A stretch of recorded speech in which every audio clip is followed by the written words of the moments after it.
Direction Langres à présent, à la découverte d'un tiers-lieu qui vient d'ouvrir ses portes. Nommé Le Goût des Autres, il rassemble un espace de coworking, lieu de vie et restaurant, le tout en plein cœur d'un bâtiment historique de la ville.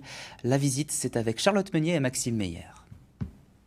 Alors là, ton beurre, il est un peu trop... Mais il est trop dur, ouais. Il est trop dur. Dernier conseil avant le coup de feu.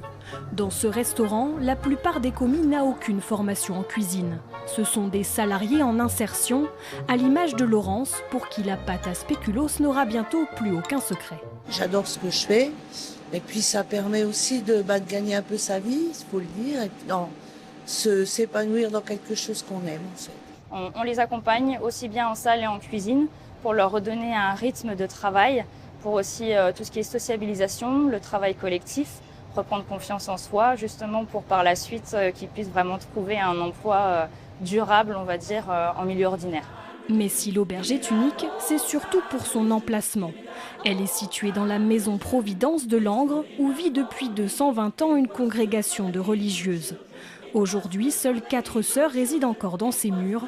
Conscientes que personne ne leur succédera, elles ont fait don de l'immense bâtiment pour lui donner une seconde vie. On passe quand même oui, un peu d'une inquiétude à dire tous ces bâtiments qui vont servir à rien, qui font rien. Tandis que là, maintenant, ça y est, ça prend corps. Alors, c'est reposant, puis enthousiasmant aussi, hein. Pas rien que reposant, ça me donne de la vie.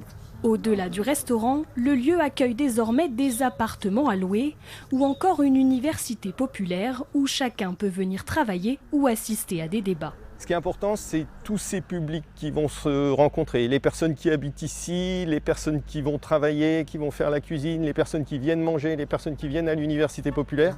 Et là, c'est la force de la rencontre. Et finalement, il n'y a rien de dangereux et on peut vivre ensemble. Et finalement, c'est ça qui est simple et c'est ça qui est beau. Dans l'assiette, les produits locaux, eux aussi, se rencontrent. Au goût des autres, les gourmands ne se font pas prier.